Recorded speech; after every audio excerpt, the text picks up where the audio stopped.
despite what you might be thinking, these two circles are not equal. I repeat, these two circles are not equal. One is in fact larger than the other. What I need you to do is determine which one that is. So, please raise your hand if you believe the blue circle is larger than the red. All right. Please raise your hand if you believe the red circle is larger than the blue. All right, very good. Now, before I said anything about these two circles, what was your first instinct?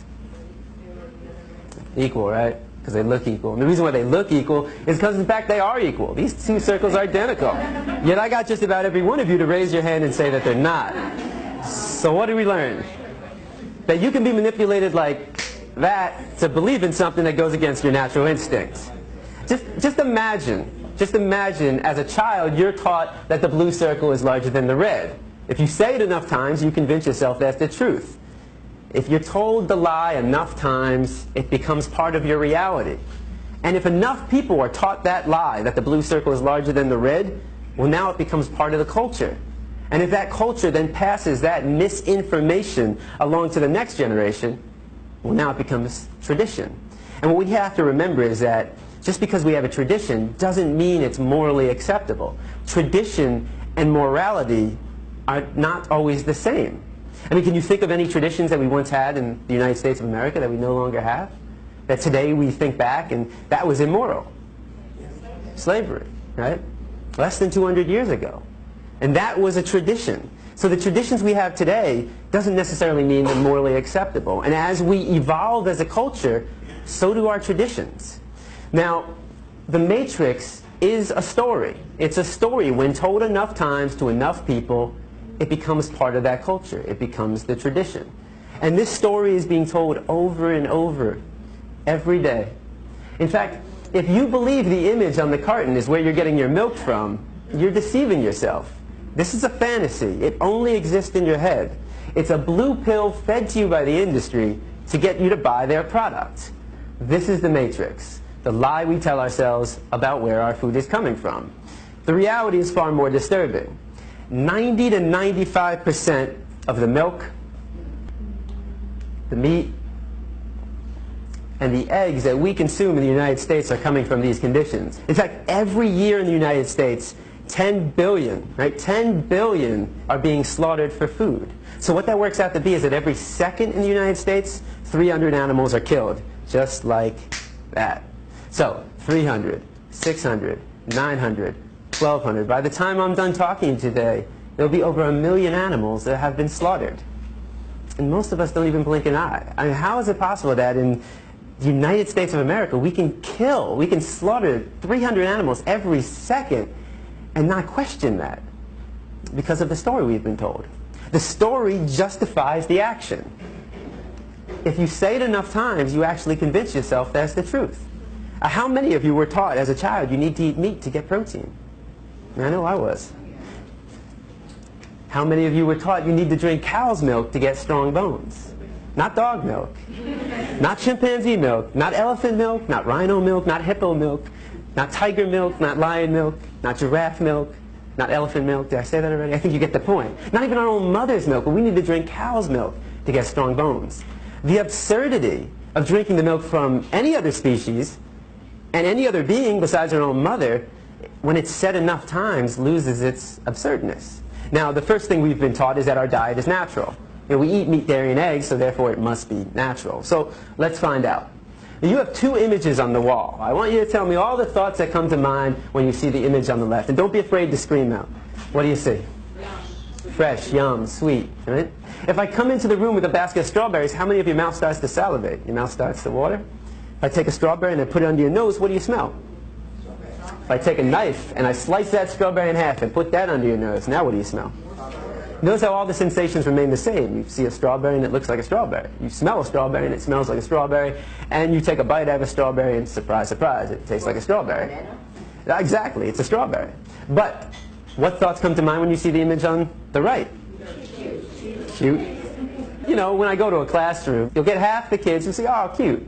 Animal, pig, Wilbur, babe. So half the class will see an animal, and the other half of the class will see bacon, sausage, ham, pig, sweet pork, and hot dog. They'll see a food. It's one or the other. You're either seeing an animal or you're seeing food. Now, What would happen if I took one of the pigs living, brought him into the room right here, and put him right in front of you? Does that change it? Now what do we see? And I mean, what would we think if one of us got up and started chewing on the pig? Not very normal. If I come into the room with a pig under my arm, how many of your mouth starts to salivate? Right? If I took a knife and I sliced that pig in half and put that under your nose, now what do you smell? You smell the stench of death. You smell a rotting corpse, bacteria, decomposing flesh. You see, there's a process involved, and I'm here today to show you that process of how you convert this animal into this product. Why should it be kept a secret? Why should we not know what we're participating in and what we're putting in our body? Now, let's make the situation slightly more realistic. If I were to put a pig on this side of the room living and a butcher's knife on the side of that room, I mean, how many people would be willing to pick up the knife and take the life of that animal? It's very rare, right? And if somebody did that, that's all right, but how many people in this room would try to stop that person from doing that? Right? Would we try that? Of course. That's compassion. And that is the greatest quality of the human race. There's no other species on this planet that has that level of compassion to extend to all living beings. But if you would stop somebody from killing a pig in front of you and then go home and have this for breakfast, well, that's called hypocrisy. You know, just because it comes in a nice, neat package all dressed up in your supermarket, just because you didn't take the knife and shove it through their jugular, just because you didn't get blood on your clothes, and just because you didn't hear their screams doesn't mean you didn't participate in the killing. Every time we buy this product, we are supporting somebody else doing what we ourselves wouldn't want to do, what we ourselves wouldn't want to see, and what we ourselves wouldn't want to hear. Now, if you still see bacon sauce in the hand when I bring a pig into the room, what happens when I change it? Ah, right?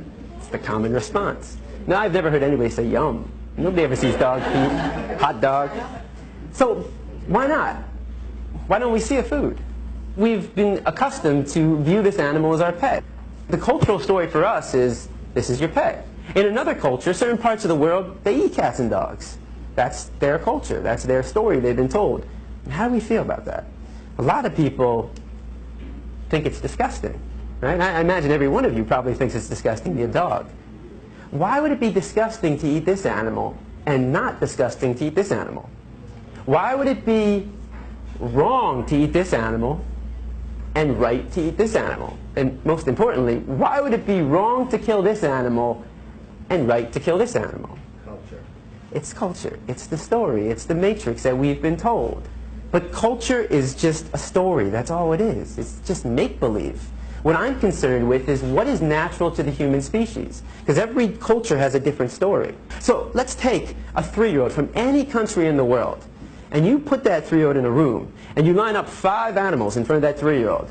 A pig, a dog, a cow, a cat, and a chicken. Do you think the 3-year-old is going to know which one to eat and which one to pet? What's the 3-year-old most likely going to do, or try to do? Play with them all. He's going to try to play with them all. The 3-year-old has to be taught, no, no, no, no. Don't play with him. Eat him. Play with him. Pet him. That's what we were taught. We didn't choose our diet. Our diet is a learned behavior. We were raised to perceive this animal as your pet and this animal as your food. If you don't walk outside right now and you saw somebody taking a baseball bat to a dog's head, what would you do? You take action. At the very least, you'd call the police because you recognize that as a violation of this animal's right to be free from harm. Now, if you were to walk outside right now and you saw somebody taking a baseball bat to a pig's head, would your emotional response not be the exact same thing? Of course. Because the question for you is, what's the difference? What's the difference between the two? Right? Is there a difference? You might think one is cuter than the other. But that says more about you than anything about these two animals. You know, a lot of kids will say, well, the nose looks different. I say, but they both got a nose to smell. Some kids will say, well, he's got hooves and he's got paws. I say they both got feet to walk and run. Some kids say, well, his ears are going up and his ears are flappy. They both got 2 ears to hear. They both got 2 eyes to see. They both got a heart to beat and a mind to think. And the reason why we would take action for both of them is because we recognize the equality between them and not the difference. Any difference is insignificant. The similarities, though, are striking. We know they're equal, yet every time we sit down for a meal, we create that separation. We create that inequality.